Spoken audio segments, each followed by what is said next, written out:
Jadi karena tidak ditemukan berarti sekarang nuduh palsu. Pada kenyataannya memang iya, itu yang palsu. Makanya kalau kamu belajar itu jangan setengah-setengah. Di zaman Muhammad, kitab Taurat masih asli. Gara-gara tidak ditemukan namanya berubah jadi palsu.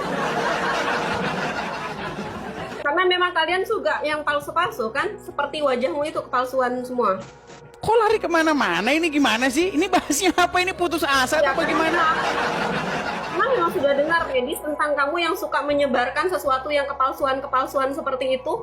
Tidak perlu aku membukakan data-data yang valid untuk kamu. Bukakan data pun yang valid percuma. Oke, jadi ketika Umar bin Khattab membawa lembaran Taurat dan Injil, kenapa Muhammad marah? Yang kamu tahu apa di situ?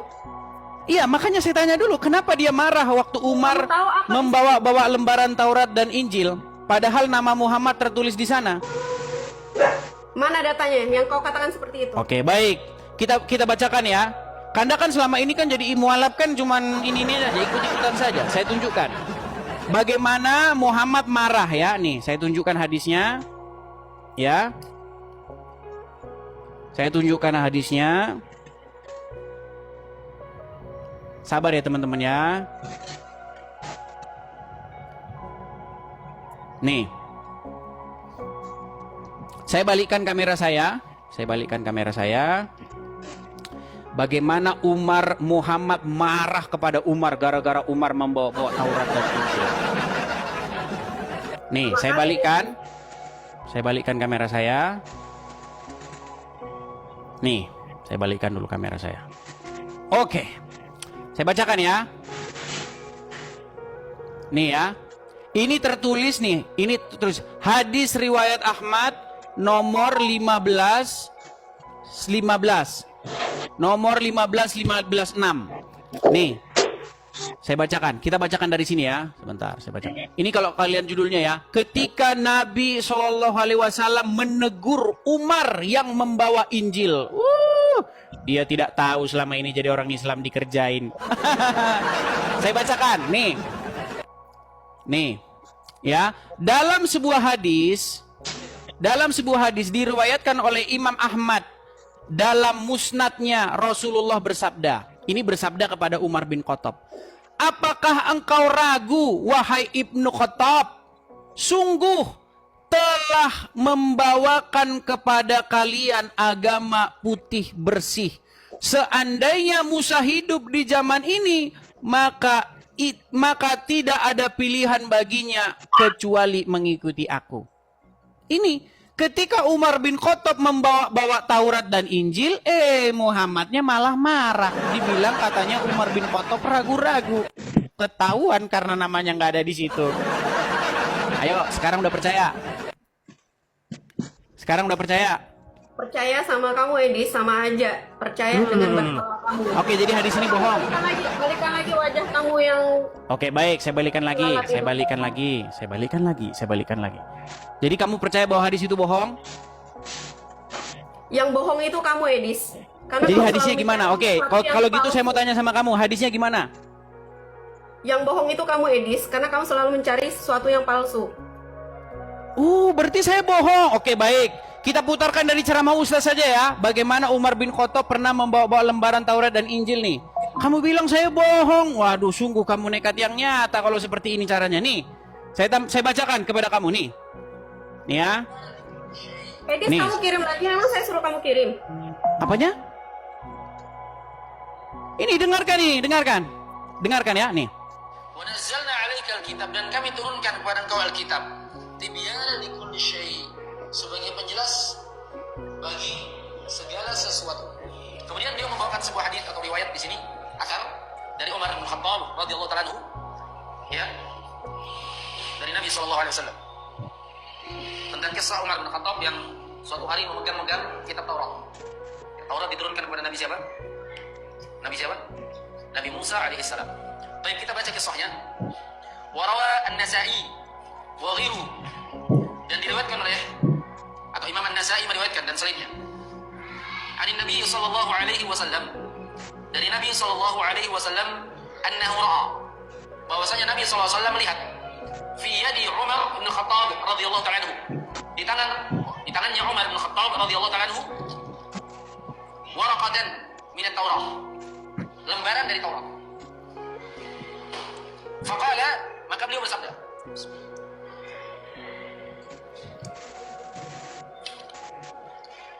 Amutahawwakuna ya Ibn Khattab. Apakah engkau meragukan wahai Ibn Khattab? Dalam ayat yang lain dijelaskan maknanya ya. Asyakun anta Ibn Khattab. Apakah engkau ragu wahai Ibn Khattab? Nanti kita jelaskan maksudnya. Nah, intinya bagaimana? Intinya ketika temannya Muhammad Ibnu Khattab membawa lembaran Taurat, Muhammad malah nggak senang. Mata lalat. Kenapa dia nggak senang coba? Mata lalat. Nggak ada jawaban kan? Nggak ada jawaban. Jadi Aku hanya mencari sesuatu yang tidak baiknya aja. Loh, Sama seperti sekarang begini, gini ya. Saya umpamakan begini. Sama otak Kalau kamu itu mau mencuci otak-otak orang yang ada di situ. Gitu. loh, tidak mencuci Mbak Mualaf. Saya hanya menyatakan apa yang tertulis di dalam literatur kalian. Kalau memang Muhammad itu dinubuatkan di dalam kitab Taurat, kenapa Umar bin Khattab ketika membawa kitab Taurat itu, Muhammad malah marah? Apakah engkau ragu-ragu ya Umar bin Khattab? Loh, masa ragu-ragu? Lo justru harusnya itu kesempatan Muhammad untuk menunjukkan kepada Umar bin Khattab, wahai Umar bin Khattab, sini kitab Tauratmu. Nih, saya tunjukkan bahwa nama saya ada di situ. Ternyata Muhammad malah mukanya merah. Gara-gara Umar bin Khattab membawa Taurat dan Injil. Nyata bahwa sebenarnya Dari mana Muhammad... kamu tahu muka Muhammad itu merah, Edis? Bagaimana? Dari mana kamu tahu muka Muhammad Di dalam itu merah? hadisnya bunyinya begitu. Di dalam hadisnya Muhammad di situ dikatakan wajahnya berubah memerah dan dia marah kepada Umar bin Khattab. Kamu saja selama mualaf baru dengar riwayat ini kok. Kamu mualaf berapa lama sih? Jujur, wajar Edis, karena aku mencari sesuatu yang benar, bukan mencari Lu sesuatu yang giliran, salah. masa sekarang saya kasih tahu kamu informasi kok kamu bilang-bilang saya bohong? Bukan saya bilang bohong, tapi memang kamu selalu menyebarkan kebohongan. Bohongnya di mana coba? Begini Mbak ya, Apapun yang kamu begini. sampaikan itu semua Begini, kebohongan, Edis. begini, saya panggil Kak deh lah, saya menghargai kamu lah ya, saya panggil Kak Mualaf. Begini Kak Mualaf Saya ya. nggak perlu harga dari kamu karena memang nilai saya Ya tinggi daripada kan marah kan, marah, kamu. ngambek, Saya nggak marah, Edis. Ngapain saya ngambek. harus marah? Ngapain saya harus Nanti kalau marah? ngambek-ngambek nanti cantiknya hilang kok. Ya, Edis, begini. cantik saya dari hati, bukan hanya dari fisik. Iya sudah, nggak apa-apa lah. Gini, sekarang begini. Intinya yang saya bilang sama kamu gini, saya hanya memberitahukan kepada kamu apa yang tertulis di dalam riwayat-riwayat Islam. Saya nggak menambah-nambahi, saya nggak mengurang-urangi. Bahkan saya pernah memberikan tantangan begini. Kalau ada orang Islam yang mampu membuktikan bahwa saya fitnah, nggak usah lapor polisi. Saya lompat dari Monas, saya bilang, lompat saya dari Monas. Kamu berani ngomong kayak gitu karena kamu tidak di Indon, Edis. Kalau Loh, kamu- dari dulu udah saya bilang. Saya sudah bilang itu dari dulu. Nggak ada saya Kamu ceritanya ngomong itu tidak di Indon, fitnah. makanya kamu berani ngomong kayak gitu. Oke, sekarang begini aja, biar kita nggak ini debat nggak kusir. begini, nggak begitu, Coba Edis. tunjukkan begini, di mana nggak saya begitu, pernah melakukan Edis. fitnah. Coba Banyak di mana sekali saya pernah fitnah. fitnahmu, Edis. Contoh, kasih satu contoh. Satu contoh yang nyata apa? Banyak sekali, kamu lihat aja semuanya fitnah Apa? kamu. Nih, semua background saya siap. Semua background saya ini, saya kasih contoh nih, background saya yang terkenal ya. Saya kasih contoh nih. Misalnya, nih, saya kasih nih. Nih. Tidak ada nabi yang kena sihir kecuali Muhammad, betul nggak? Udah, Edis, kamu Ah. tuh jangan cuma beraninya saat kamu lagi di luar Loh, aja. sekarang begini loh, Kamu itu coba beraninya di begini luar Mbak aja, Mualaf, Edis. Kak Kamu hanya Mualaf, beraninya dengar. pas lagi di luar negeri Aduh. aja. Kalau kamu di Indo, Ini kamu gimana berani. nih? Ini mana lah nih? Suka-suka kamu aja nulis. Jadi begini Suka teman-teman kamu aja ya, nulis, karena ya. mereka tidak mampu berargumen, karena mereka tidak mampu menjawab, kok yang dibahas malah kamu begini, kamu begitu, apa sih? Untuk apa menjawab sesuatu kepalsuan? Ya sudah, coba. Apakah yang saya katakan bohong bahwa Muhammad menjadi satu-satunya nabi yang kena sihir? Bohong atau fakta? Untuk apa menjawab kamu, Edis? Kan nggak menjawab, kan? Kamu sendiri udah tahu Kaum kebenarannya, muslimin, tapi kamu bohong. kaum muslimat, dengarkanlah. Ini ada seorang mualaf, tapi ilmunya kosong bagai kepompong. Itu kosong, kamu seperti edis. kepompong yang sudah ditinggalkan isinya, udah jadi kupu-kupu. Tahu kepompong? Udah kosong, udah nggak ada, isinya udah nggak ada. Ini bagaimana ini? Bagaimana ini pembina mualaf? Saya kasih saran sama Edis, kalian, tolong justru saya mualaf itu dibekali kasihan sama ilmu. kamu, Edis. Justru saya kasihan sama kamu, Edis. Kok kan malah bahas kasihan? Lihat kuat itu hanya karena kamu di luar aja. Kok Aslinya malah kamu bahas kasihan? Apa hubungannya dengan kasihan? Emang iya? Emang iya? Ini nggak ada hubungannya. Kamu mau kasihan sama saya nggak perlu dikasihani sama kamu, kakak Kalau mualaf kamu yang merasa cantik. saya Dengar dulu, kosong, dengar ya, Kamu dengar, saya dulu. Jangan dengar kamu dulu. minta didengar terus, Benar tapi atau kamu nggak bisa tidak? dengar. Benar atau tidak bahwasanya Kamu tidak dengar ada aku nabi dulu. yang kena Apa sihir? lalat? Kamu dengar aku dulu. Kamu dengar aku dulu. Kamu Benar atau dari tidak? kamu- Tidak ada nabi yang kena kamu sihir itu kecuali kan Muhammad. Kamu kayak gini, Edis. Oh, kan? Kamu maunya didengar tapi kamu nggak mau dengar. Oke, silakan coba. Kalau kamu merasa aku kosong, ngapain kamu ngikutin aku? Karena aku ada isinya. Kamu makanya kan yang datang ke ngikutin aku. sini. Banyak orang ngomong Siapa yang gini. datang ke kamu? Bang, coba Bang ajak diskusi Dayak mualaf. Dia ngaku-ngaku mualaf, terus dia ngaku-ngaku ngerti Kristen, ngerti Islam. Sekarang giliran Kenapa? dipraktekkan, Kenapa? nggak ngerti apa-apa soal agama Islam. Kamu nggak terima dengan aku mengatakan diri aku Islam, dengan mengatakan diri aku Justru mualaf. sekarang kita jadikan pembuktian. Ayo kita buktikan, apakah kamu betul-betul memiliki ilmu pengetahuan tentang agama Islam atau tidak. Dari tadi kita tanya nih, masalah Justru hadis. saya bangga dengan Masalah kamu hadis bilang Muhammad berkata yang marah seperti kepada itu, Umar Edis. bin Khattab. Aku mualaf Masalah berkata hadis kamu, Muhammad kamu kena tidak sihir. berekspektasi Tapi dengan nggak aku sangat ada. lebih, berarti kamu memang mengakui Nggak diri ada aku. kamu menjawab. Bentar, Edis. Ini Dengan 19.000 kamu begini ikut di dari sini awal. di sini 19.000 orang ini di TikTok melihat, di YouTube belum lagi ada berapa ribu ya. Coba tunjukkan kepada orang banyak khalayak ramai ini, coba. Apa jawabanmu ketika ada seorang Kristen seperti saya berkata, tidak ada nabi yang kena sihir kecuali Muhammad? Apa jawabanmu? Coba. Apa? Jadi kalau Macet. kalau yang percaya sama ya begonya sangat bego. Memang Loh, itu ada. ini bukan teman-teman. loh. Ini namanya Itu memang ada. Tapi argumentum semuanya ad itu ada hominem. penyebabnya, Tahu nggak ada argumentum ad sebabnya, hominem itu ada apa? penjelasannya. Nah, seperti Edis nih teman-teman, di situ ada berapa Edis tempat kamu kata kamu? Ada berapa? Di sini 19.900, hampir 20.000. Ada berapa di situ teman-teman? 20.000, udah dibilang 20.000. Lihat di sini, saya nggak percaya sama Silakan. kamu. Nggak percaya karena memang kalian Saya percaya sama kamu.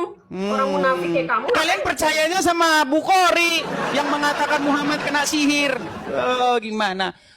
Jikalau ada orang kafir membawa informasi kepada kamu, janganlah kamu langsung percaya dan jangan juga kamu langsung tidak percaya. Tapi diperiksa dulu. Ini kalian langsung nggak percaya apapun yang diberitakan oleh kafir, maka tidak dipercaya. Nggak boleh begitu jadi orang Nah, Islam. itu kebusukan Janganlah kalian. kebencianmu Orang-orang terhadap kafir suatu seperti kaum kalian, seperti itu, membuat hanya kamu bisa tidak main dari adil belakang terhadap saja. mereka. Betul. Janganlah kebencian kamu terhadap suatu kaum membuat kamu tidak adil terhadap mereka. Betul. Betul nggak? Ini malah 20.800 orang sekarang. Hampir 21.000. Yuk, di hadapan 21.000 orang. Apakah jawaban seorang mualaf ketika disuguhkan fakta bahwa Muhammad menjadi satu-satunya nabi yang kena sihir? Silakan. Udah gelagapan dia.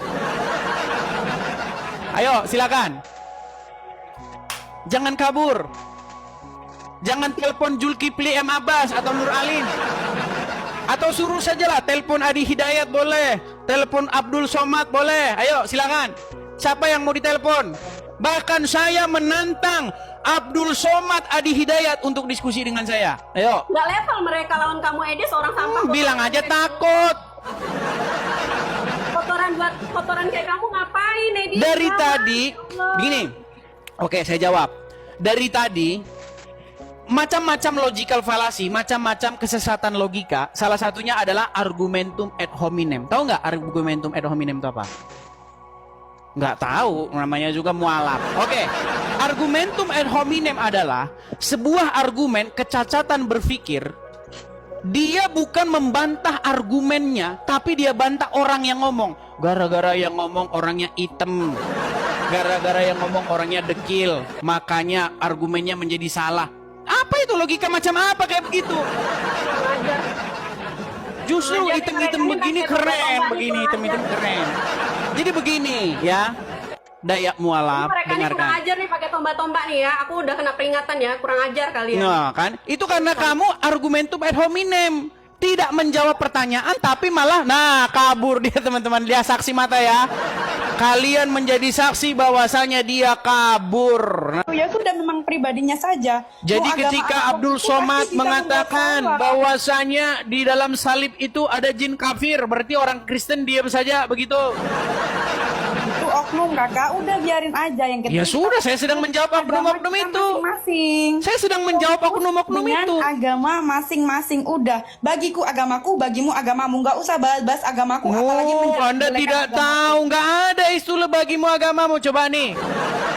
Anda tahu apa tujuan Muhammad Tahu datang ini ke nggak, dunia Kak? ini? Rukun Islam ya, kok rukun Islam sih? Pancasila yang pertama aja, ketuhanan yang Maha Esa, semuanya Baik. punya Tuhan masing-masing. Tolong, semuanya punya Tuhan tolong Anda masing-masing. jangan lari ya. Tolong nanti Dian, ketika saya tunjukkan ayat ini, Anda jangan lari ya. Nih, saya tunjukkan ayat ini, tolong jangan lari. Jangan lari. Baik, Lari paling dikeluarkan. saya tidak akan mengeluarkan Anda. Coba, Anda baca ini. Silakan. Silakan. Coba Anda baca. Ini di dalam Sunan Tirmizi nomor 2531. Apa kata Muhammad di sini, coba yuk. Rasulullah SAW bersabda, apa katanya? Coba. Saya diperintahkan untuk memerangi manusia hingga mereka mengucapkan tidak ada Tuhan yang berhak disembah selain Allah. Emang betul, betul banget. Oke, Muhammad diperintahkan untuk memerangi manusia, betul? Selain Allah. Betul. Betul. Terus kenapa tadi kamu bilang bagimu agamamu, bagiku agamaku?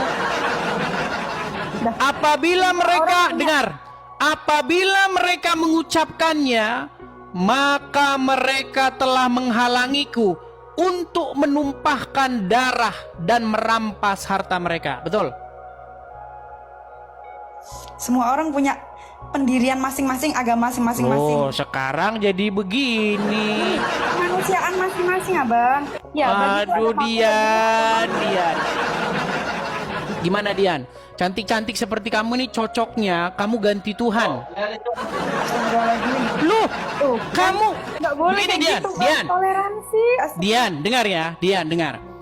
Kamu mengikuti Muhammad dan dia ada di dalam kubur, betul? Nggak mengikuti, itu sunnah bukan wajib. Berarti kamu bukan pengikut Muhammad.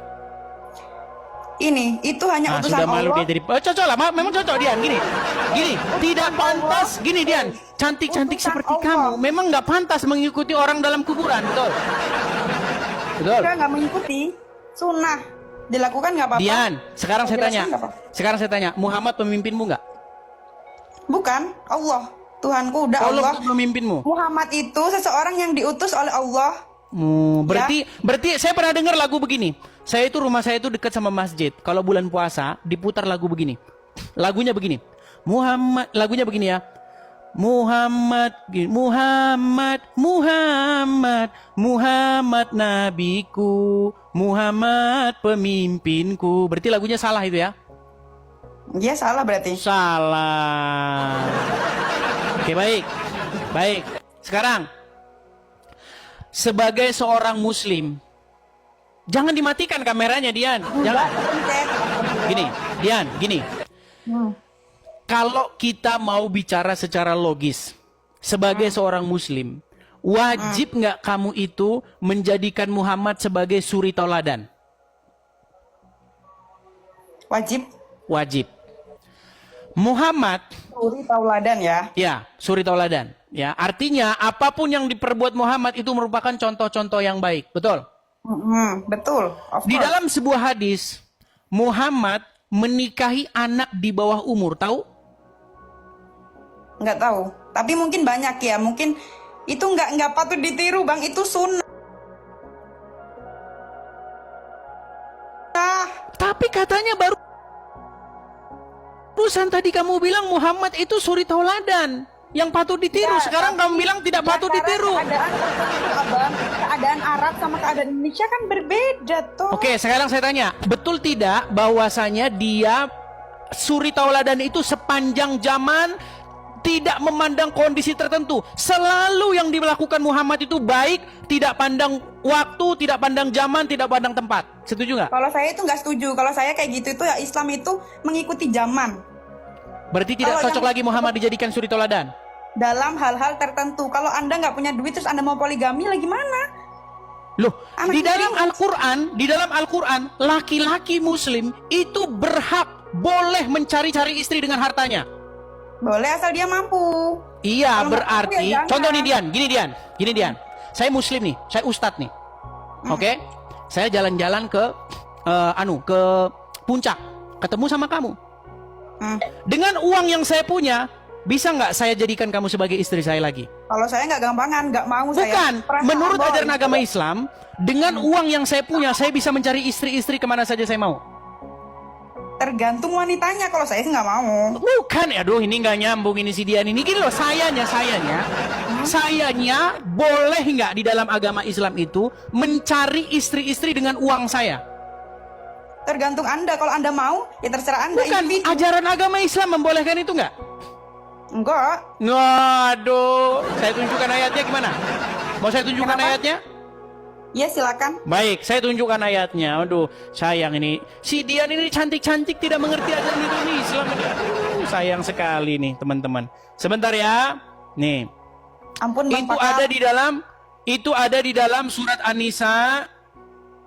Sebentar ya. Kita bukakan surat An-Nisa. Bentar, An-Nisa 24 ya. Bentar. Kita tunjukkan ayatnya. Luar biasa ini Anda ini tidak mengerti ajaran agama Islam. Ampun Bang Pakar.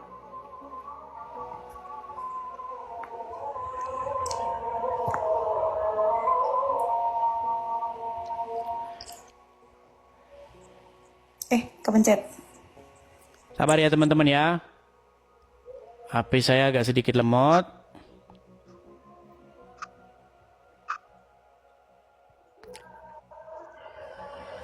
Sabar teman-teman ya. Jadi selama ini tidak pernah dengar itu ya? Enggak, gimana? Tidak pernah mendengar itu. Baik, kita bukakan surat An-Nisa ayat yang ke 24. Kita bukakan surat An-Nisa ayat ke-24. Saya tampilkan di sini, saya balikkan dulu layar saya ya. Nih. Ini ya suratnya An-Nisa ayat yang ke-24. Perhatikan. Dan diharamkan juga kamu mengawini wanita yang bersuami kecuali budak-budak yang kamu miliki. Oke? Sebagai ketetapannya atasmu. Selain yang demikian itu, mencari istri-istri dengan hartamu untuk dikawini, bukan untuk berzina. Maka istri-istri yang telah kamu nikmati, maksudnya disetubuhi, di antara mereka berikanlah kepada mereka maharnya dengan sempurna sebagai suatu kewajiban. Dan tiadalah mengapa bagi kamu terhadap sesuatu yang telah kamu saling merelakannya sesudah menentukan mahar itu. Sesungguhnya Allah Maha mengetahui, Maha bijaksana. Perhatikan, fokusnya di sini nih, ya. Perhatikan ya. Dan dihalalkan bagi kamu selain yang demikian itu mencari istri-istri dengan hartamu. Jadi seorang laki-laki muslim dengan harta yang mereka miliki, boleh nggak mereka mencari istri-istri? Boleh. Boleh. Ya kan terserah orangnya, kalau dia punya duit nggak apa-apa. Iya makanya ini bukan masalah itu, tapi boleh kan? Boleh. Boleh kan? Tapi aku nggak mau. Nah masalahnya karena kamu tidak mau mengikuti ajaran Al-Quran. Seandainya ada umat Islam yang mengikuti apa yang saya instruksikan murni dari diri saya tanpa tawar-menawar, boleh umat Islam dikatakan mempertuhankan saya.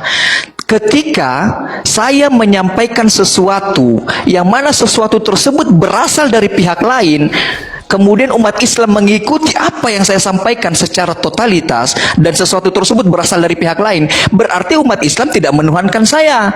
Artinya dia menuhankan sosok yang saya sampaikan perintahnya tersebut. Begitu pula lah yang berlaku kepada Nabi Muhammad hari ini, saudara.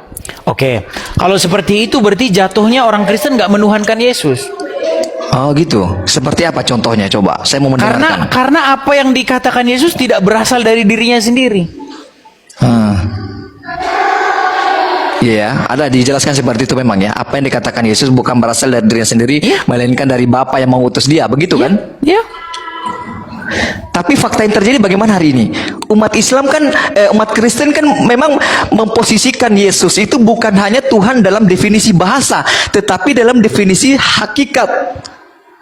Artinya meminta segala sesuatu, dengarkan dulu saya, meminta segala sesuatu kepada Yesus, menganggap bahwa Yesuslah yang awal, Yesuslah yang akhir, Yesus tempat meminta, Yesus tempat segala-galanya, segala sesuatu terjadi karena Yesus, memposisikan Yesus sebagai pemilik otoritas tertinggi. Itu yang terjadi, itu Anda tidak bisa pungkiri. Sudah bisa setanggapi? Sudah. Baik. Jadi begini Azam ya. Jadi bedanya Yesus dengan Muhammad begini. Muhammad itu dia tidak memiliki otoritas, misalnya membangkitkan orang mati, kemudian mencelikkan mata orang buta, membangkitkan membuat orang yang lumpuh bisa berjalan dan lain sebagainya. Artinya Yesus itu memiliki kuasa, dia punya kuasa. Nah, kalau Yesus punya kuasa, artinya meminta kepada Yesus itu nggak jadi masalah karena Yesus punya kuasa. Oke, kita sekarang tidak berbicara dogma dulu ya. Kita berbicara sesuatu yang masih bisa dinalar oleh logika sehat, oke? Saya berikan tanggapan terkait dengan hal ini. Silakan. Itu kalau di dalam Islam itu disebut sebuah mukjizat atau kelebihan. Jika saya katakan hari ini, jika hari ini seandainya ada dukun yang bisa menghidupkan orang yang sudah mati, apakah dia patut didaulat sebagai Tuhan? Iya. Patut. Iya, karena dia Tuhan udah bisa menghidupkan iya. orang mati. Iya, Tuhan pemilik otoritas tertinggi ya, bukan Tuhan Iya, secara masalahnya definisi kan bahasa, ada. bukan.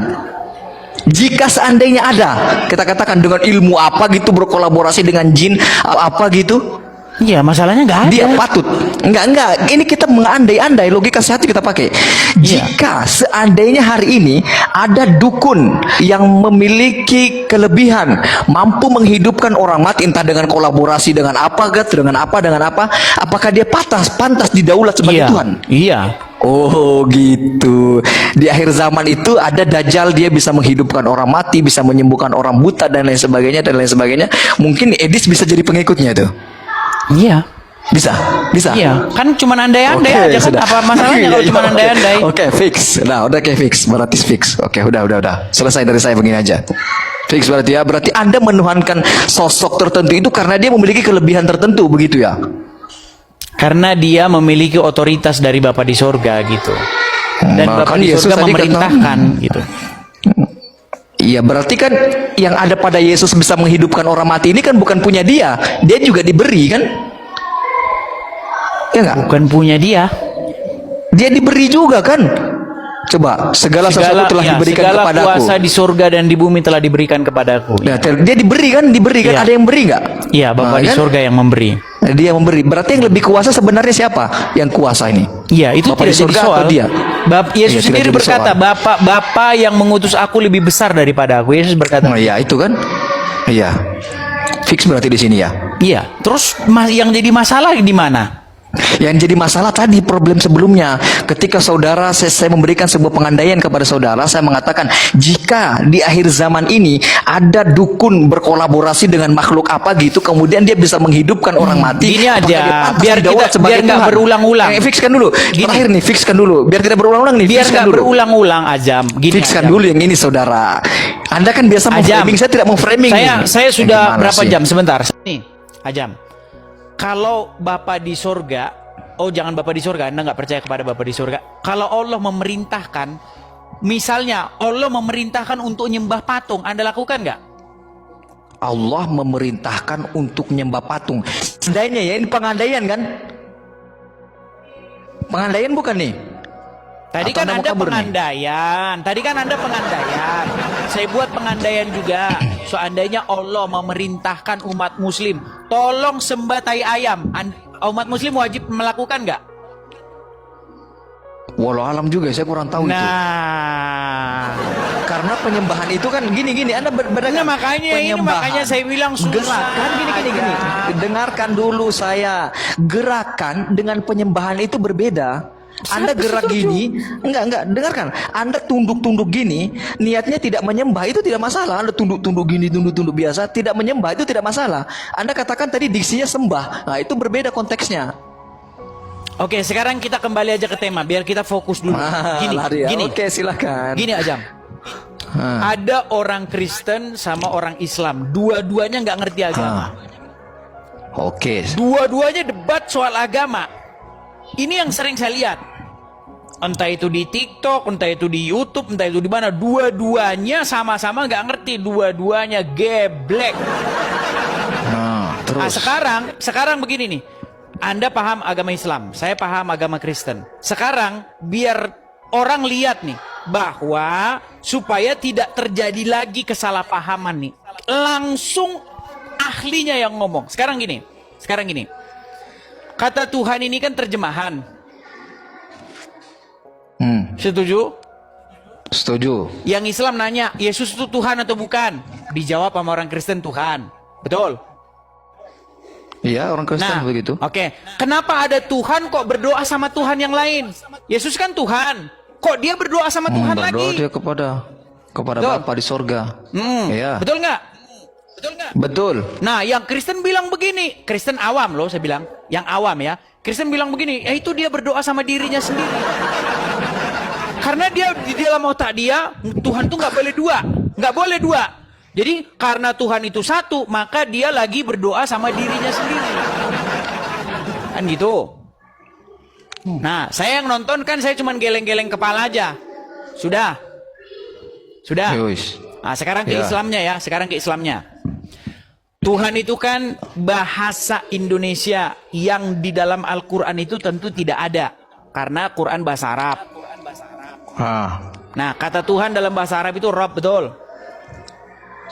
Iya, Rob. Oke, tadi saya sudah ngobrol sama kamu panjang lebar. Secara kaidah bahasa, Muhammad itu Rob, betul? Secara bahasa ya bisa jadi Rob, kalau iya bisa jadi Rob. Oke, secara kaidah bahasa dia Rob. Secara bahasa Allah juga Rob, betul? Secara bahasa Allah Rob dan dia Rob yang hakiki begitu. Ya, Muhammad Rob, Allah juga Secara Rob. Secara bahasa Kan langsung pura-pura sinyalmu langsung pura-pura putus-putus kan? Enggak pura-pura, memang wifi-nya begitu, Dis. Aduh, sinyal langsung pura-pura putus-putus loh kalau ke Islam. Gini, di dalam tadi kita sudah ngobrol panjang lebar nih Ajab. Ini kita ahlinya nih yang ngomong nih. Ya. Ini kita sama-sama pakarnya nih yang ngomong nih. Gini.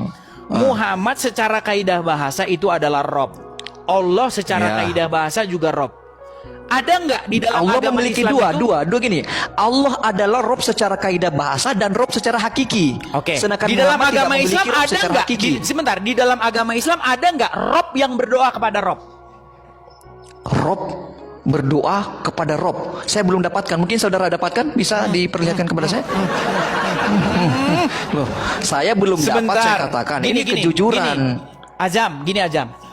Muhammad secara kaidah bahasa dia adalah Rob. Rob secara bahasa titik, garis bawahi dulu supaya nggak disalahpahami orang awam. Ini penting, Dis, edukasi ini penting. Oke. Sudah? Ya. Allah secara kaidah bahasa dia Rob. Dan secara hakiki juga dia adalah Rob, pencipta alam semesta, pengatur dan seterusnya. Gitu diperjelas. Muhammad yang adalah Rob berdoa kepada Allah yang adalah Rob, betul? Bisa? Jadi kalau ada Rob berdoa kepada Rob, aneh nggak di dalam agama Islam? Kalau Rob secara bahasa berdoa kepada Rob secara hakiki tidak aneh menurut saya. Iya, makanya nggak aneh. Sebenarnya gini loh, sebenarnya di dalam agama Kristen sebenarnya kalau kalian mau paham itu nggak aneh kok, nggak ada yang aneh. Iya betul. Yang menjadi persoalan sebenarnya Anda kadang memframing pemilihan-pemilihan bahasa seperti ini sehingga orang awam itu tertipu. Anda memframing hal-hal seperti ini, oh berarti Muhammad roh pencipta langit dan bumi, Muhammad ini Sejak kapan? begitu Sejak kapan sebenarnya. saya bilang begitu? Bahkan saya sering bilang Muhammad itu jangankan menciptakan langit dan bumi, menciptakan laler nggak bisa. Saya sudah bilang. Memang tidak bisa Muhammad menciptakan Makanya laler. begini, Nyamuk pun gini tidak loh bisa. Ajam. Gini, kesalahan orang-orang Kristen awam dan Islam awam ketika diskusi agama itu kayak gitu. Gini, ketika Yesus itu adalah Tuhan, bukan berarti Yesus itu Bapa di sorga. Nah, ketika Muhammad itu Rob, bukan berarti Muhammad itu Rob itu Allah, bukan. Tapi kata Rob, kata Tuhan itu adalah title yang melekat kepada diri seseorang. Bukan hanya seseorang, itu kepada title, apapun. oke, total. Title betul, saya sepakat kalau title yang melekat kepada diri apapun. Iya, Gitu kan? Saya sepakat. makanya setan itu juga bisa jadi Tuhan, bisa jadi Rob. Tergantung Anda memperlakukan dia seperti apa gitu loh. Nah, Makanya ada orang yang mempertuhan setan. Ada orang yang mempertuhan hawa nafsunya.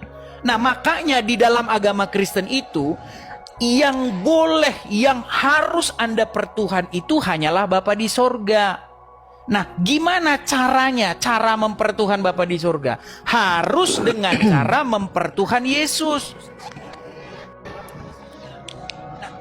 Gimana cara mempertuhan Yesus? Harus dengan cara mempertuhan Roh Kudus. Sama di dalam agama Islam pun, Anda nggak bisa menjadikan Allah sebagai Robmu kalau nggak menjadikan Muhammad sebagai Robmu. Anda nggak bisa dipimpin sama Allah kalau nggak dipimpin sama Muhammad. Anda nggak bisa patuh sama Allah kalau nggak patuh sama Muhammad. Karena Muhammad itu pengejawantahan dari Allah itu. yang menjadi persoalan pilihan-pilihan bahasa yang tepi jurang seperti ini akan diinterpretasikan oleh orang lain. Nah, atau masalahnya orang yang kamu terlalu awam. memikirkan orang awam. Kamu terlalu memikirkan orang awam yang nggak tahu apa-apa itu. Akhirnya bahasamu nggak pernah sampai, nggak pernah total, gitu loh. Gitu ya, udah. Banyak loh Ya, orang gitu seperti ya. itu. Dia takut dia. Aduh, saya kalau ngomong gini nanti jemaat saya lari ini ya gimana ini. Kalau saya nggak begitu aja. Saya nggak begitu. Saya bilang yang benar gini. Kalau masalah kamu salah paham berarti kamu botol gitu.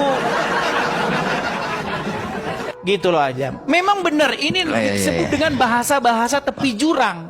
Ketika orang nggak ngerti, waduh saya karena memang begitu, karena keluguannya gitu loh.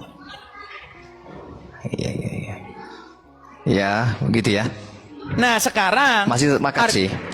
Sekarang gini loh Ajam, intinya tuh gini, kalau kita itu betul-betul mendalami agama Islam, karena saya udah dalamin agama Kristen, saya dalamin agama Islam, saya dalamin. Iya. Sebenarnya itu gini loh, orang Islam kalian ini tidak punya cara taat kepada Allah kalau tidak taat kepada Muhammad.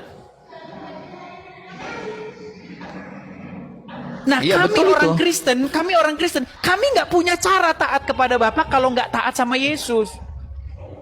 Nah, kami tidak punya cara taat kepada Yesus kalau tidak taat kepada Roh Kudus. Begitu loh. Jadi sebenarnya gitu gini, ya. jadi ketaatan kepada Roh Kudus, ketaatan kepada Yesus, atau penuhanan kepada Roh Kudus, atau penuhanan kepada Yesus, itu bukan Tuhan lain di samping Bapa, enggak. Dia itu bukan otoritas lain. Tetapi sebenarnya itu bentuk-bentuk menjadikan ketaatan itu kepada Bapa di surga. Caranya dengan cara taat kepada Roh Kudus. Di dalam agama Islam sebenarnya konsepnya sama gitu loh. Cuman beda Tuhan aja. Beda, beda. Silakan. Saya kan sudah katakan di awal ya, bahwa orang-orang Kristen ini memposisikan Yesus dan Roh Kudus ini sebagai pemilik otoritas. Itu yang perlu, baik yang Tritunggal ataupun yang one only, Yesus only dan seterusnya. Itu memposisikan sebagai pemilik otoritas, bukan sebagaimana yang Anda jelaskan, Dis. Ini hasil amatan dan diskusi saya terhadap teman-teman Kristen. Nggak tahu kalau kepada Edis kenapa agak sedikit berbeda. Begitu, Dis. Itu pengalaman di lapangan. Coba Anda hadirkan Bukankah tokoh agama Muhammad juga Kristen. otoritas? Muhammad bukan pemilik otoritas. Muhammad itu dalam situasi dan kondisi tertentu kadang keliru. Ya.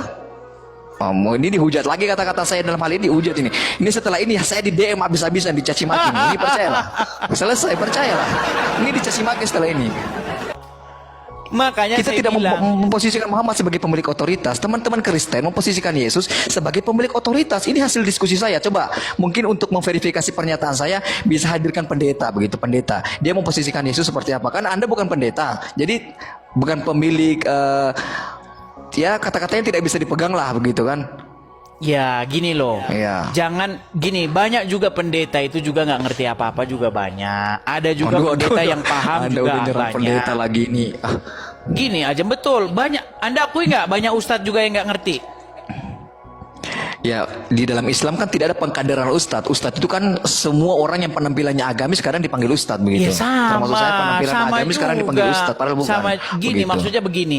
Artinya jangan gara-gara dia itu pendeta maka dia ngerti dengan benar, nggak juga. Jangan gara-gara dia jemaat terus dia nggak ngerti, nggak juga.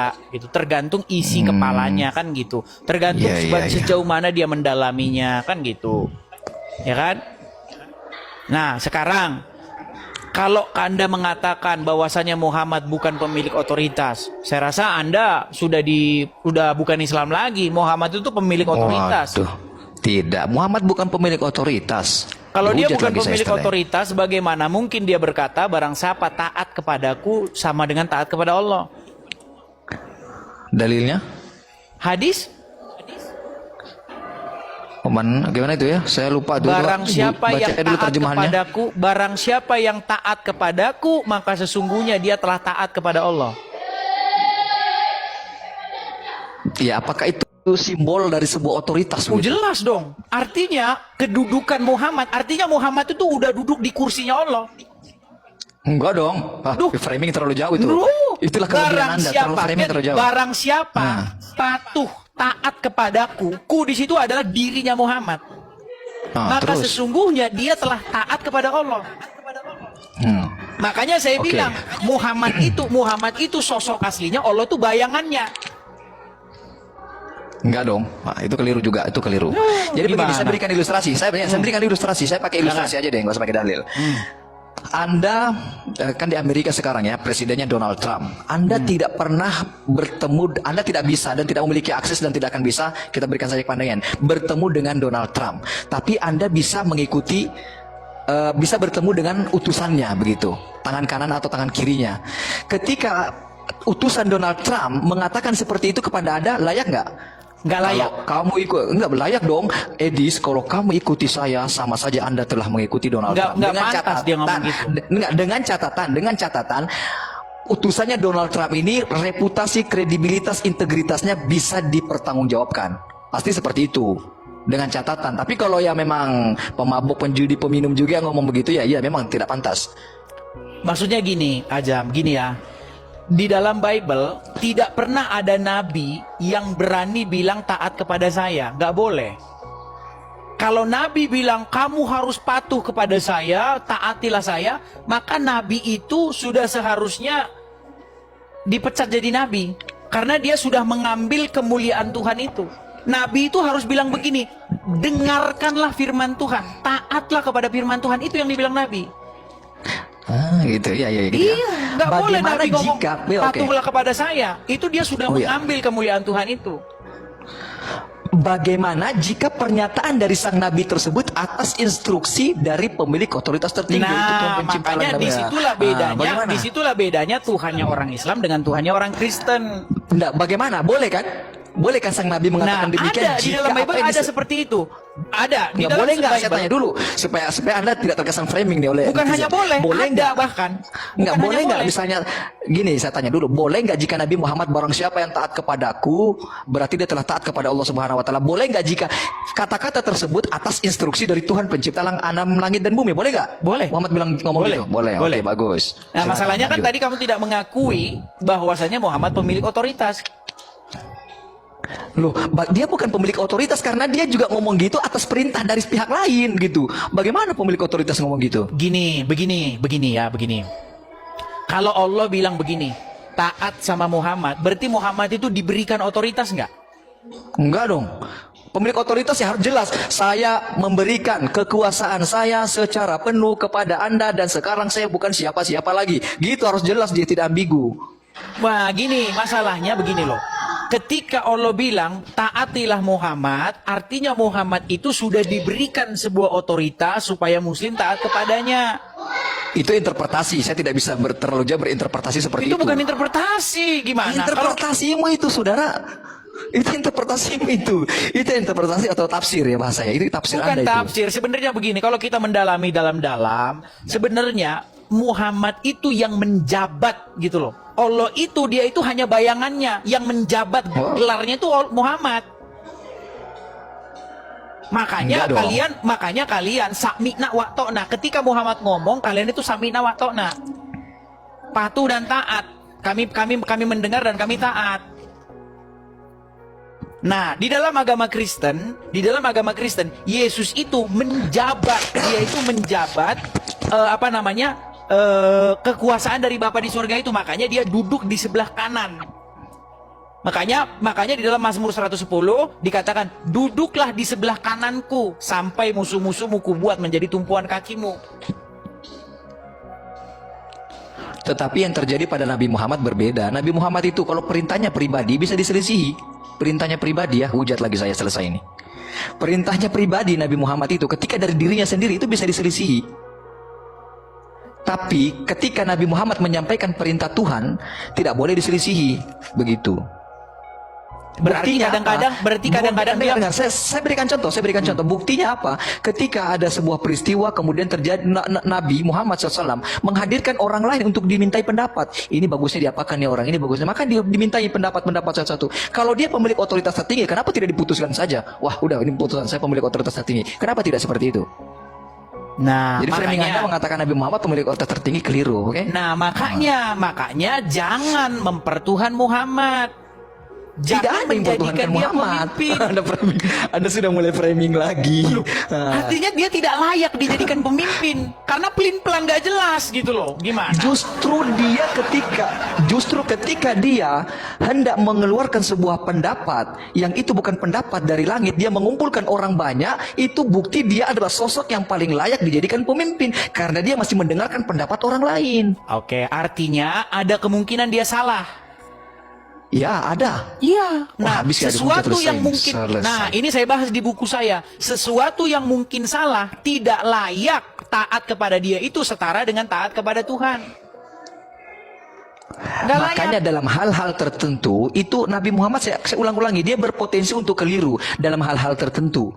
Karena dikatakan dalam Al-Quran, Qul innama ana basyarum mithlukum yuha. Katakanlah Muhammad, ini Muhammad yang disuruh mengatakan, katakanlah wahai Muhammad kepada umat-umatmu itu, saya ini manusia seperti kalian. Yang membedakan saya mendapatkan wahyu. Jadi yang berpotensi untuk benar 100% itu adalah hal-hal yang berkaitan dengan syariat, wahyu. Itu semua atas instruksi dari langit. Baik. Artinya ketika Muhammad berkata barang siapa yang taat kepadaku, maka sesungguhnya dia taat kepada Allah, berarti gugur. Tidak gugur karena itu instruksi dari Allah, tidak menyelisihi apa yang ada dalam Al-Quran. Mayyuti'ir rasulah faqad ata Allah. Barang siapa yang taat kepada Muhammad, sungguh dia telah taat kepadaku, kepada Allah. Begitu sama. Tidak menyelisihi. Oke, artinya kalau taat kepada Muhammad itu bisa saja tergelincir. Nah, ini framing kemana ini? Agar tidak salah dimaknai oleh orang awam. Bagaimana ini? Ayo, gimana? Perjelas dulu. Tadi kan kamu sudah mengiyakan bahwa Muhammad itu terkadang dia berbuat salah. Bahkan kadang-kadang dia saking dia nggak tahu dia minta pendapat orang lain. Iya, terus? Lalu bagaimana mungkin kepatuhan kepada Muhammad itu sama dengan kepatuhan kepada Allah? Dia aja minta pendapat sama orang lain. Berarti dari dia di situ udah bohong. Bukan begitu, tidak bohong. Kan di dalam Islam ini kan ada hal-hal yang berkaitan dengan syariat, atau enggak syariat. Misal pencuri potong. Di situ nggak dibilang sendiri dalam kan. hal-hal syariat, itu ditambah-tambahi oleh kalian sendiri. Bukan ditambah-tambahi, itulah pentingnya di dalam berdiskusi agama Islam memiliki kapasitas keilmuan gramatikal bahasa Arab. Begitu saudara. Makanya saya support sekali di sini membahas Islam kalau dia mendalami gramatikal bahasa Arab, saya support begitu. Nanti di sini bisa jadi syahadat ini. Saya yakin, saya sambil doakan di sini kalau belajar Islam sesuai dengan gramatikal bahasa Arab nanti Begini aja. Begitu Begini aja, masalahnya itu begini. Yang menjadi problem adalah kalian itu memperlakukan Muhammad itu tidak sesuai dengan kodratnya. Kalian itu sudah memperlakukannya secara berlebih-lebihan. Padahal langsung contoh, jangan langsung framing, langsung contoh langsung. Contohnya, Misalnya, contohnya, kalau Muhammad bilang apa, kalian harus mengikutinya. Misalnya di dalam riwayat-riwayat itu dikatakan, misalnya perbuatan berlebih-lebihan kepada Muhammad itu misalnya darahnya diminum, betul nggak? Darahnya diminum. Ya, masalahnya di mana darahnya diminum? Loh, di dalam Al-Quran darah itu nggak boleh dikonsumsi. Darahnya diminum terus. Boleh nggak dalam Al-Quran minum darah? Diperdebatkan. Dalam Al-Quran nggak boleh minum darah. Makanya tapi darahnya ada Muhammad sebagian diminum. ulama dalam sebuah riwayat ada yang meminum darah, tapi hadis tersebut boleh dikritisi. Nah, boleh. ini Artinya ketika di boleh sini dikritisi, masalahnya. Masalahnya Ketika kalau kalian boleh udah ke dikritik. pojok, hadis kalian salah-salahin. Enggak, boleh dikritisi, boleh. Diperkenankan Muhammad menikah dengan Aisyah umur 6 tahun. Hadisnya sahih, boleh dikritisi. Loh, itulah hebatnya Islam. Tidak memposisikan Muhammad sebagai Tuhan, boleh dikritisi. Perkataannya Nabi Muhammad itu boleh dikritisi. Ini poin pentingnya nih. Ini aja, ini poin. Tidak memposisikan Muhammad sebagai Tuhan tuh definisinya apa sih? Maksudnya gimana? Pemilik otoritas tertinggi. Ini kan Tuhan secara hakiki, bukan secara bahasa. Jadi jangan sampai tertipu oleh teman-teman ya. Di sini kadang memframing bahasa menjadi hakiki dikembalikan secara bahasa, begitu. Jadi Gimana? saya ini jadi pusing gitu loh. Karena Anda karena menghadapi saya jadi pusing. bukan karena kalian ini nggak pernah konsisten omongannya itu kan. Konsisten apa, Dis? Tadi Anda dibilang bertanya kepada gini, dengarkan saya. Ya, saya hargai Anda, dengarkan tolong. Ulama manapun di dalam Islam memperbolehkan untuk mengkritisi hadis. Diperkenankan itu, Dis. Boleh. Bahkan Anda pun diperkenankan kalau memiliki kapasitas. Ya, begitu. Sudah. Jadi kita kembali ke Al-Quran saja. Anda mulai lari lagi. Selesai lagi Anda ini kemana-mana lagi ini. Gimana? Anda saya amati selama ini, Dis. Pandai mempermainkan kata-kata sehingga orang awam kadang ngamuk-ngamuk naik ke sini, Dis. Jadi memang orang yang bisa mengimbangi Anda adalah orang yang pandai juga bermain kata-kata. Begitu. Tidak perlu banyak hafal dalil. Saya kira seperti itu, Dis. Udah. Baik, gini aja, begini ya. Yang menjadi masalah besar kita itu adalah ketika kita itu mendefinisikan sesuatu, udah sepakat kita dengan definisinya, terus Anda rubah lagi. Maksudnya gimana? Tadi contoh Muhammad itu wajib tidak dijadikan pemimpin. Anda bilang wajib, betul? Wajib dijadikan junjungan. Pimpinan dengan junjungan sama nggak kira-kira? Coba Yang Google ditanya dulu. pimpin lari ke junjungan. Saya tanya pemimpin. Enggak, saya nanya. Wajib nggak Muhammad itu dijadikan pemimpinnya umat Islam? Wajib. Wajib. Sudah. Nah, sesuatu yang kepadanya kamu dipimpin berarti dalam kaidah bahasa Arab berarti dia adalah Robmu, betul? Nah, kembali ke pertama. Tadi kita sudah Lu sepakat kan di dalam hal situ ini. intinya. Tadi kita sudah satu jalan Terus dalam kamu hal bilang ini. tadi kami nggak boleh menempatkan Muhammad sebagai Tuhan loh. Tadi katanya wajib menempatkan Muhammad sebagai Robnya. Nah, Sekarang tadi bilang dalam hal nggak ini kita boleh. sudah sepakat. Gimana Ada sih rekamannya Adam? ini. Ada rekamannya live streaming Anda. Kadang saya kadang tonton live streaming Anda di YouTube. Anda sudah sepakat dalam hal ini tadi dari sisi bahasa begini. Dari sisi hakiki begini. Sudah sepakat tadi saudara. Kenapa Anda Ajam, muter-muter? Berarti coba Anda kita sudah kehabisan terstruktur dulu argumen. yuk. Kita bicara gini, Iya. biar kita nggak menghabiskan banyak waktu gini loh. Iya, Kalau saya sudah juga kita mau sholat bicarakan, ini. jangan lagi muter ke situ ya. Anda yang muter kok. Tadi sudah jauh sekali Bukan. pembahasan kita loh. Udah ke sana, Anda putar lagi. Tidak Anda yang menempatkan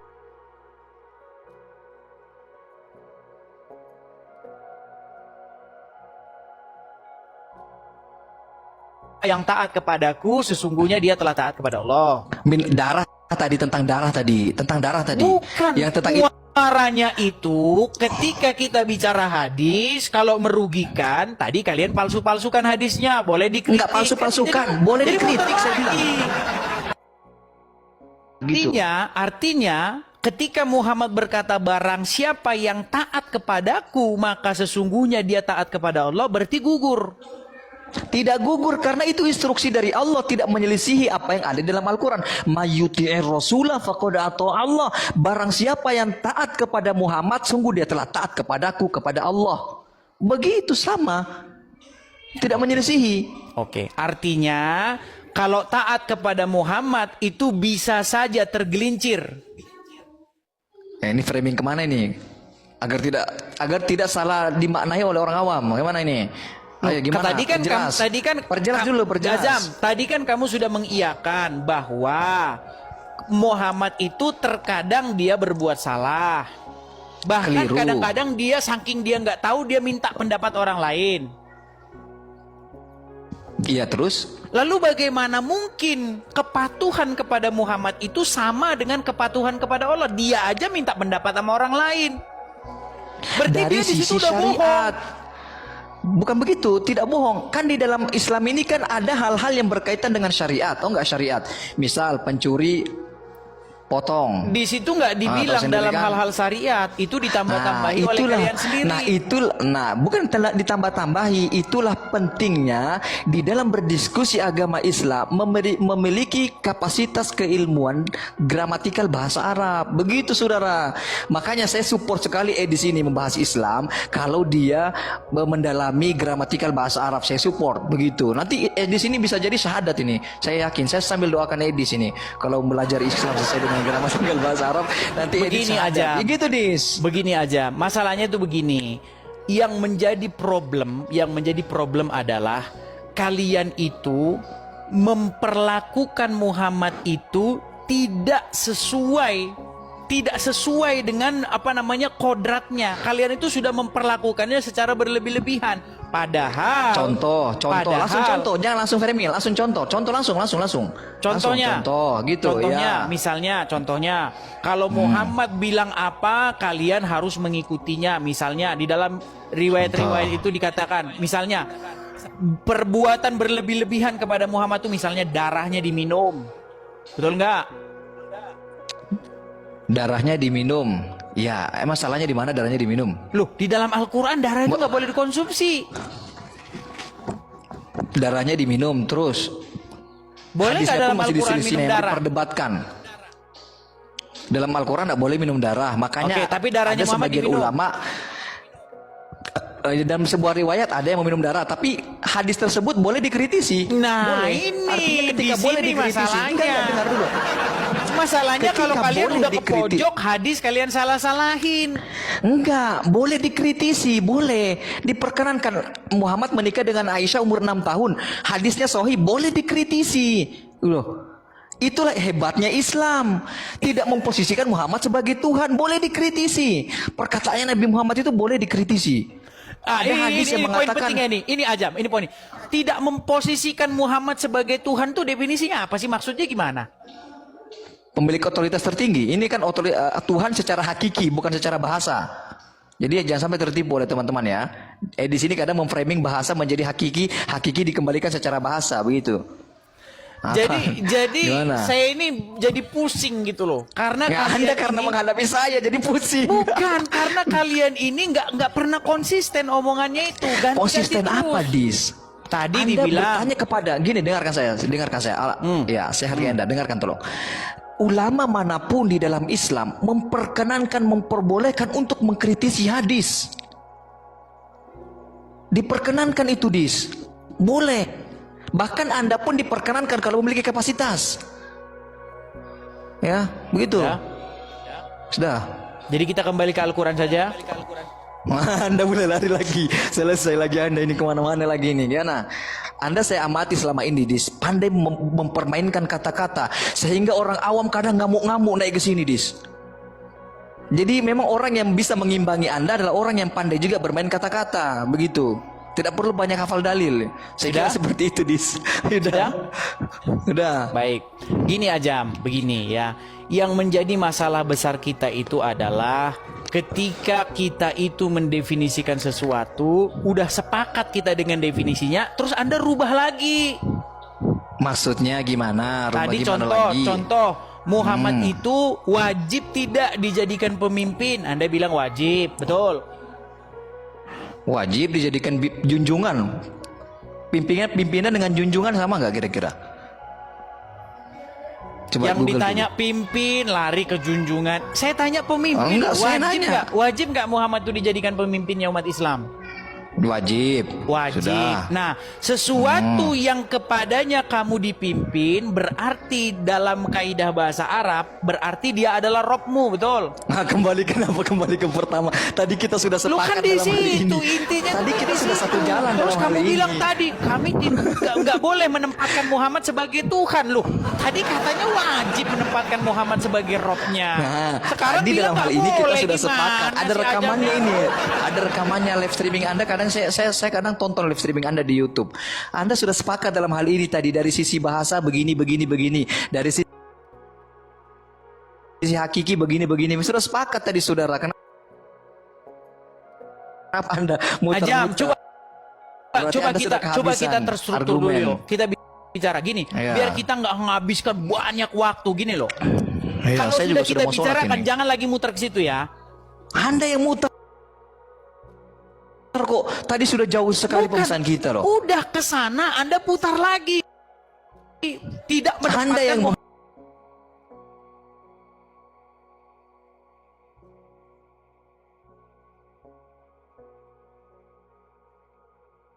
yang taat kepadaku, sesungguhnya dia telah taat kepada Allah. darah tadi tentang darah tadi Bukan. yang tentang itu.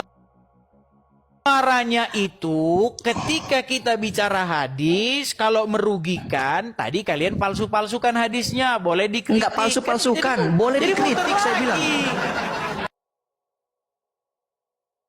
Enggak boleh dikritik, saya tidak memasukkan. Saya bilang boleh dikritik. Seperti darah tadi, saya bilang hadis tersebut boleh dikritik. Seperti darah tadi, saya bilang hadis tersebut boleh dikritik. Oke, sekarang Karena benar nggak bertentangan darahnya dengan Muhammad ayat diminum? Al-Quran. Ada sebuah riwayat begitu, benar. Ada sebuah riwayat begitu. Iya, jadi benar darahnya Muhammad diminum. Iya, dalam sebuah riwayat ada yang seperti itu. Oke, sedangkan dalam Al-Quran dilarang minum darah, betul? Jika hal tersebut bertentangan, maka Al-Quran yang dibenarkan. Ah, berarti hadisnya tersebut disalahin boleh sekarang. dikritisi. Boleh hadis tersebut disalahkan, boleh. Berarti hadis itu benar nggak intinya? Yang mau membenarkan silakan. Saya tidak Ini kan membenarkan. jadi nggak Ah. benar, jadi kan saya pusing kayak gitu. Namanya juga hadis, gimana sih Anda ini? Namanya Enggak, juga masalahnya hadis. kita nggak bisa ngambil kesimpulan kalau kamu tidak menentukan hadis itu benar atau salah. Itulah hebatnya umat Islam memposisikan Nabi Muhammad. Nah, itulah Perkataannya- hebatnya kalian ngeles gitu. Bukan ngeles. Itulah hebatnya keilmuan Islam. Hadis itu boleh dikritisi. Seandainya jika Iya, dikomparasikan saya nggak masalah lah. Ajam, gini loh, gini. Intinya gini. Dengar gini. Sebenarnya Terakhir nih, hadis itu bukan terakhir. benar atau enggak gitu? Benar atau tidak hadis itu? Biar kita bisa ngelangkah ke depan. Saya selesaikan dulu gini supaya apple to apple gitu ya. Ketika umat Islam boleh mengkritisi perkataan riwayat yang disampaikan yang konon katanya dari Nabi Muhammad, boleh nggak umat Kristen mengkritisi perkataan yang konon katanya dari Yesus yang bertinta merah di dalam Bible? Boleh nggak? Jika Tuhan dan Tuhan yang Mengkritisi perkataan Yesus. iya. Ya nggak boleh lah, gimana? Inilah letak kekeliruannya, saudara. Bahwa memang kalian menjadikan Yesus itu sebagai pemilik otoritas tertinggi, pencipta alam langit dan bumi. Bukankah Tidak kalian tadi sebagaimana juga umat harus Islam. menjadikan? Bukankah kalian juga harus menjadikan Muhammad seperti itu? Oh, Muhammad boleh ditentang apa yang diriwayatkan dari beliau. Boleh. Oke, di mana Misal dalilnya ada hadis Muhammad nih, boleh boleh. ditentang? Ini sedang saya lakukan ini, kenapa? Gimana sih? Buya, Anda menentang Muhammad. Saya tidak tanya Anda, yang saya tanya dalil di dalam Al-Quran boleh menentang Muhammad. Dalil menentang apa yang dikatakan. Nah, ketika keliru menyelisih Al-Quran, boleh dikritisi. Nah, berarti Anda sudah menentang Al-Quran bahwa perkataan Muhammad itu tidak berasal dari hawa nafsunya. dari sisi syariat. Enggak Anda ini ada di situ dari gimana sisi sih? syariat aja.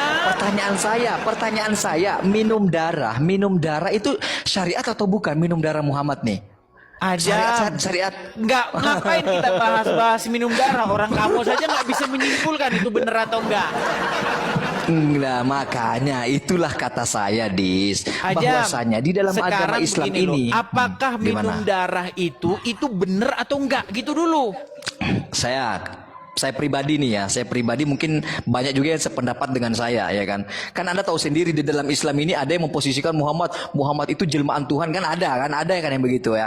Ini saya pribadi dan tentu saya akan diikuti oleh beberapa ulama besar lah begitu kan, bahwa mendarah itu bukan bagian dari syariat.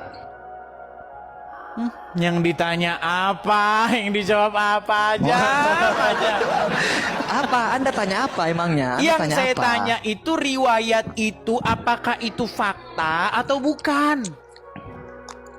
Fakta atau bukan? Saya pribadi ya bukan minum Berarti itu darah. karang-karangan. Bisa jadi kekeliruan dalam penyampaian diksi. Nah, mulailah Ambil saja. berbelit-belit ya ini. Aduh, ini sangat ilmiah, saudara. Sangat ilmiah sekali. Ketika sebuah berita yang disampaikan secara berantai, itu bisa saja terjadi distorsi diksi di dalamnya. Bisa saja itu, saudara. Oke, berarti kamu Tidak dipungkiri. lebih setuju Bible daripada periwayatan. Oh, lebih setuju kok ke Bible lagi, gimana sih? Tadi Ini kan kita katanya berbicara distorsi katanya diksi. ketika sudah banyak yang menyampaikan, ketika banyak yang ini berarti bisa terjadi distorsi. Gimana Ketika sih Ajam ini? begini, ketika sebuah Nggak informasi konsisten. disampaikan, aduh, Anda ini gimana sih? Kok Anda lagi membenarkan Bible dan diarahkan kepada saya? Itu Anda keliru. Anda mulai kebingungan sekarang ya, saudara. Bukan Karena masalah saya sudah dapat saya pola-pola kebingungan. saudara. Saya itu garuk-garuk kepala karena kamu nggak konsisten orangnya. Tidak. Anda baru mungkin mendapati orang yang mampu menyeimbangi retorika Anda. Mungkin begitu ya? Bukan, kamu tidak konsisten aja. Kamu saya tanya saja, apakah riwayat darah Muhammad diminum itu fakta atau bukan? Kamu jawabnya berbelit-belit. Saya sendiri. Gini, saya sudah berulang-ulang kali mendengarkan riwayat tersebut, tapi jujur nih, saya belum pernah membaca itu, menelusuri begitu ya. Namanya ilmu mustalah berarti hadis. kamu tidak tahu, bilang begitu. Kalau tidak tahu kan enak. Adapun kata-kata tersebut, hadis tersebut sudah ribuan kali saya dengarkan. Tapi saya belum menelusuri secara keilmuan dalam menelusuri hadis. Namanya ilmu mustalah hadis. Ini dari siapa, ini seperti apa, verifikasinya bagaimana, valid atau tidak begitu. Jadi Islam itu teliti, Dis. Oke lah, baiklah. Intinya begini Ajam, intinya begini. Ya, intinya bagaimana? Saya itu mendapati kamu orangnya yang tidak konsisten. Aduh, framing Satu. lagi. Satu sisi kamu bilang wajib menjadikan Muhammad sebagai Rob. Satu sisi kamu bilang tidak wajib menjadikan Muhammad sebagai Rob. Aduh, framingnya luar biasa. Ya nggak apa-apa dah, biar framing. Nggak apa-apa. Gimana? Semoga Edis dapat hidayah kalau gini nih, kayaknya nih. Ya jadi buntu kita. Bukan Coba buntu. kamu tanya aja lah, Anda- kamu tanya sama saya seputar agama Kristen aja lah, ya silakan. Oke, Silakan. seputar agama Kristen aja saya tanya begitu. Apakah yang disampaikan Paulus ini begini, seperti apa Kristen menyikapi kitab suci? Mendeskripsikan kitab suci itu seperti apa umat Kristen? Coba silakan. Tulisan-tulisan yang berotoritas. Tulisan-tulisan yang berotoritas itu kitab suci begitu. Iya. Bukan murni ini dari Tuhan, ini kitab suci. Kalau bukan dari Tuhan, Kami bukan tidak dari pernah kitab punya suci, paham. bukan. Kami tidak pernah punya paham bahwa kitab suci itu jatuh dari langit, enggak. Enggak, siapa bilang kitab suci jatuh dari langit? Enggak, buku jatuh dari langit? Enggak ada yang berpemahaman seperti itu. Umat Agama pun Islam tidak seperti pemahaman itu. gitu, agama Islam. Tidak ada buku jatuh dari langit terus kitab suci, enggak. Orang Umat Islam kalau saya tanya meyakini. siapa yang nulis Al-Quran, katanya Allah, katanya kok. Wah, enggak ada yang nulis Al-Quran. Al-Quran ditulis. Al-Quran itu ditulis oleh murid-muridnya Nabi Muhammad. Kalau orang Begitu. Islam di tempat saya ini, saya tanya siapa yang nulis Al-Quran, Allah katanya, jatuh dari langit. Oh, enggak ada itu framing saudara. Duh, memang ada kemarin aja, gimana? Itu Betulan ada kok. Anda ini kadang saya ini kadang membenarkan apa yang Anda sampaikan ya. Terkadang Anda ini mengetahui sebuah kebenaran, tetapi di saat yang sama Anda juga kadang mengkhianati kebenaran yang berasal dari lubuk hati Anda. Itu Apa pengamatan contohnya? saya selama Contohnya ini. apa? Ya bukti diskusi kita tadi Anda sudah mengakui Rob dari Gini sisi aja, Jam. bahasa. Gini aja, Jam. Ini penting ya. Ini teman-teman ya. Tolong ini kita tadi kan udah berputar-putar kemana-mana nggak jelas. Gini aja. gimana? Sebenarnya inti mendasar yang paling mendasar pesan Al-Quran sama orang Kristen seperti saya itu apa? Inti yang paling mendasar kepada orang Kristen yaitu adalah tidak memposisikan manusia sebagai pemilik otoritas tertinggi, dalam hal ini Yesus atau Isa.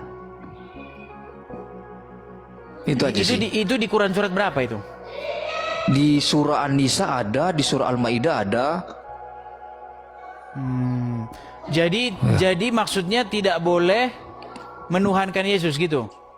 Memposisikan Yesus Tuhan sebagai Tuhan hakiki, pemilik otoritas tertinggi atas langit dan bumi, itu yang dilarang sebenarnya. Menurut Anda agama Kristen seperti itu? Iya, menurut saya seperti itu. Faktanya begitu. Diskusi-diskusi di mana-mana begitu. Jarang orang Kristen memiliki pemahaman seperti Anda, memposisikan Yesus itu Tuhan dalam sisi bahasa. Tidak. Jadi maksud Anda iman kekristenan itu adalah Yesus itu adalah Bapa di surga gitu? Pemilik, ya, Bapa di surga, pemilik otoritas tertinggi. Pokoknya Bapa Tuhan, Yesus Tuhan, Roh Kudus Tuhan. Tuhan pemilik otoritas tertinggi, bukan Tuhan dari sisi bahasa, bukan. Itu selama ini yang saya dapati. Makanya saya mengatakan Anda perlu menghadirkan tokoh agama Kristen yang independen untuk menjelaskan mengenai kekristenan di forum ini, begitu saudara. Oke, baik. Satu saat itu kita jadwalkan ya. Tapi saya mau kasih satu ayat sama kamu ya. Ini sebenarnya di dalam Bible itu gini. Ini saya bacakan satu ayat ya nih. Saya bacakan satu ayat nih ya. Misalnya sebentar ya. Bentar. Sambil bicara aja, sambil bicara. Oke, ya saya katakan ya. Tadi kan di awal saya masuk room ini, Anda mengatakan bahwa Yesus itu dituhankan karena dia bisa menghidupkan orang mati, bisa menyembuhkan orang buta, bisa banyaklah keistimewaan-keistimewaannya. Oh, bukan itu. Berarti kamu salah paham juga. Ada rekamannya loh, ini saya upload nanti, saya pikir screen apa nih? Bukan seperti nanti itu. Yesus itu dituhankan karena perintah daripada Bapa di surga, begitu. Karena perintah dari Bapa di surga. Iya. Dianggap sebagai Tuhan dari segi bahasa. Dianggap atau Tuhan itu apa gitu juga? Dianggap Tuhan itu apa? Tidak. Kalau mungkin Karena Anda mengerti bahasa apa yang saya ini- maksud. Kalau Kita dianggap harus Tuhan, juga kita harus ini mengakomodir bahasa-bahasa orang ini awam bahasa juga. orang awam ini dianggap Tuhan. Enggak, kita harus Maksudnya apa? mengakomodir orang awam juga. Enggak, kita harus mengakomodir orang awam juga. Karena ini kan ditonton oleh publish, ya kan? Jadi saya mengatakan Tuhan dari sisi bahasa dan Tuhan dari sisi hakiki dan bahasa. Bukan, maksudnya Begitu. Yesus dianggap Tuhan itu maksudnya Yesus itu dianggap sebagai Bapa di surga gitu. Enggak, bukan sebagai enggak tahu Terus gimana? sebagai Bapa di surga atau gimana. Sebagai Yesus dianggap sebagai pemilik otoritas tertinggi atas penciptaan langit dan bumi, sehingga dengan sebab hal tersebut dialah yang diberikan penyembahan, pemintaan dan seterusnya. Begitu. Mengerti nggak? Oh, berarti Anda ini juga salah paham juga dengan agama Kristen dan salah paham juga dengan saya. Kok gitu Makanya sih? kita harus mulai lagi dari nol lagi kalau kayak begini. Kita Enggak bisa dimulai dari nol. Enggak. Repot kalau Kita kayak nggak bisa dimulai, repot ini. Yang jelas ada rekamannya lah, nanti saya tag Anda ya. Ada rekamannya tadi Anda mengatakan Yesus itu dijadikan Tuhan karena dia bisa menghidupkan orang mati, bisa mencelikkan orang buta dan seterusnya. Itulah atas dasar tersebutlah yang paling fundamental sehingga dia diposisikan sebagai Tuhan, pemilik otoritas tertinggi. Ada rekamannya tadi. Begitu, nantilah saya Baik. upload ya, begitu. Ya, Udah jadi sholat di tempat sebenarnya- saya di sini. Iya. Saya izin dulu ya. Ini Udah mau saya sholat ya. bacakan dulu Jangan satu Anda ayat. Ya, Saya bacakan silakan dulu saya satu dengarkan. ayat. Saya Gini. hormati Anda, silakan. Nih, saya bacakan satu ayat. Nah, ini begini ya. 1 Korintus 15 ayat 28. Ini Paulus nih, yang kalian fitnah-fitnah nih. Ini Paulus sendiri nih. Tetapi kalau segala sesuatu telah ditaklukkan di bawah Kristus, perhatikan. Jadi Bapa di sorga ingin menaklukkan segala sesuatu di bawah kaki anaknya. Di bawah Iya, kaki iya, sang iya. Mesias. Sudah? Iya, Sudah aduh. paham belum? Kalau nggak Gimana paham ini? nggak saya lanjutkan ini. Udah paham ya? Ya silakan. Paham. Silakan. Tetapi kalau segala sesuatu telah ditaklukkan di bawah Kristus, maka ia sendiri, maksudnya Yesus sendiri, ya, ia sendiri sebagai anak akan menaklukkan dirinya di bawah dia, di bawah Bapa di sorga, yang telah menaklukkan segala sesuatu di bawahnya, supaya Allah menjadi semua di dalam semua. Makanya Yesus itu adalah Tuhan untuk kemuliaan Bapa di sorga, untuk kemuliaan Allah. Gitu loh. Jadi konsepnya itu begini, biar paham ya, konsepnya itu begini. Jadi Bapa di sorga pengen supaya semua orang itu menuhankan Yesus, menaklukkan diri kepada Yesus dengan cara Menuhankan dari sisi bahasa, nggak? Dari sisi bahasa atau dari sisi hakiki dan bahasa, supaya orang awam juga terakomodir. Gimana nih? tadi kita sudah bahas menuhankan Ayo, itu ayo. apa. Nanti kita ulang lagi. Kalau Enggak, bahasa-bahasa bertuhan enggak. hakiki gitu nggak ada dalam Enggak. kita. Enggak. Ini Gimana? bukan, ini buatan saya sendiri. Hakiki dan bahasa ini buatan saya agar framing secara komprehensif begitu. Gini loh, supaya Gimana? semua orang gini, supaya bingung sendiri, semua kan? orang itu kan takluk kepada Yesus. Takluk kepada Yesus itu dalam pengertian semua orang itu mengikuti apa yang Yesus mau. Anda ini kadang saya ini kadang membenarkan apa yang Anda sampaikan ya. Terkadang Anda ini mengetahui sebuah kebenaran, tetapi di saat yang sama Anda juga kadang mengkhianati kebenaran yang berasal dari lubuk hati Anda. Itu Apa pengamatan contohnya? saya selama Contohnya ini. apa? Ya bukti diskusi kita tadi Anda sudah mengakui Rob dari Gini sisi aja bahasa. Gini aja Ajam. Ini penting ya. Ini teman-teman ya. Tolong ini kita tadi kan udah berputar-putar kemana-mana nggak jelas. Gini aja. gimana? Sebenarnya inti mendasar yang paling mendasar pesan Al-Quran sama orang Kristen seperti saya itu apa?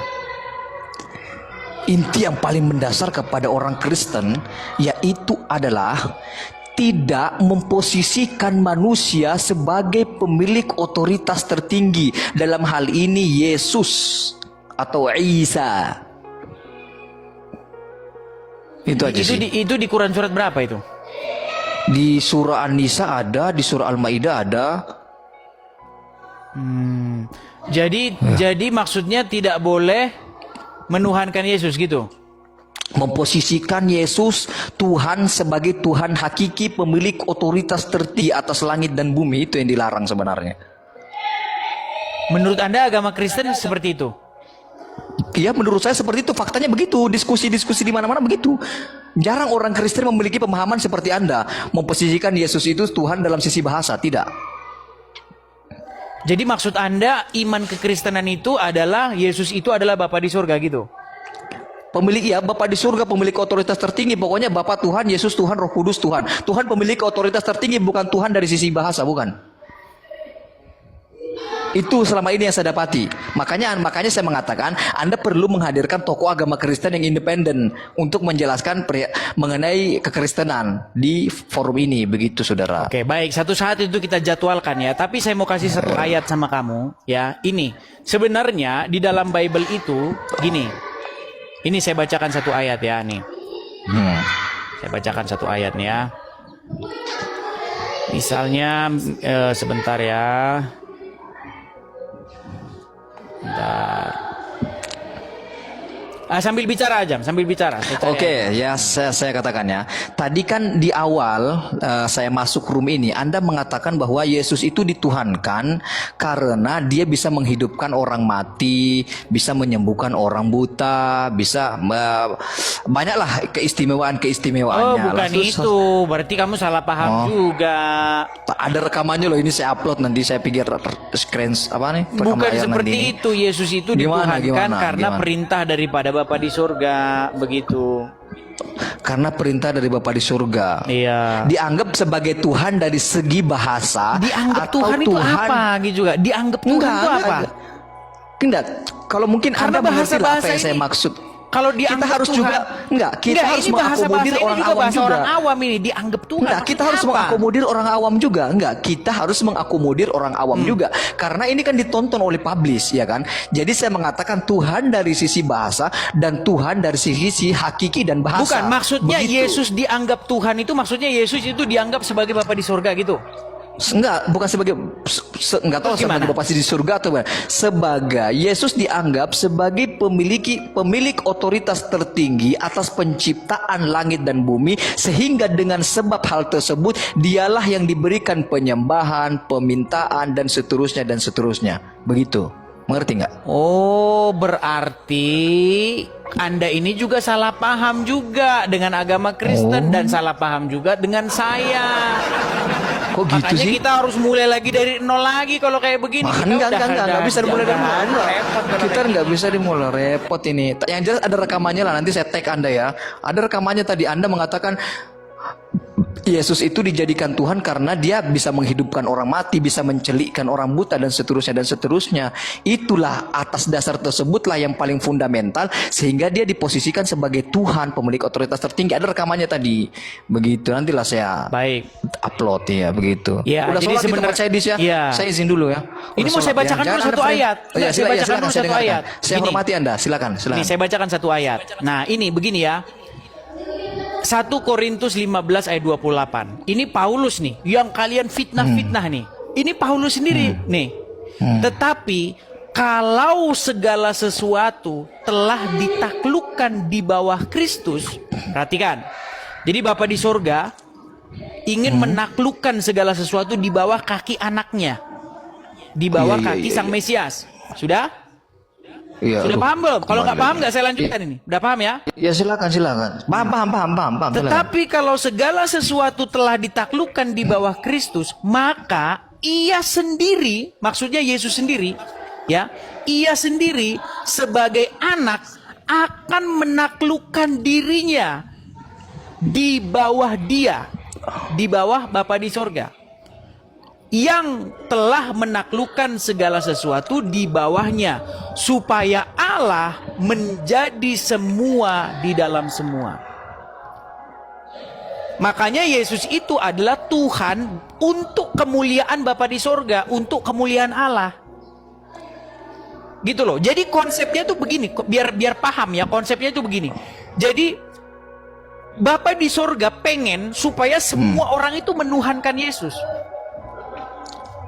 menaklukkan diri kepada Yesus dengan cara Menuhankan dari sisi bahasa, nggak? Dari sisi bahasa atau dari sisi hakiki dan bahasa supaya orang awam juga terakomodir. Gimana nih? tadi kita sudah bahas menuhankan Ayo, itu ayo. apa. Nanti kita ulang lagi. Kalau Enggak, bahasa-bahasa bertuhan enggak. hakiki gitu nggak ada dalam Enggak. kita. Enggak. Ini Gimana? bukan, ini buatan saya sendiri. Hakiki dan bahasa ini buatan saya agar framing secara komprehensif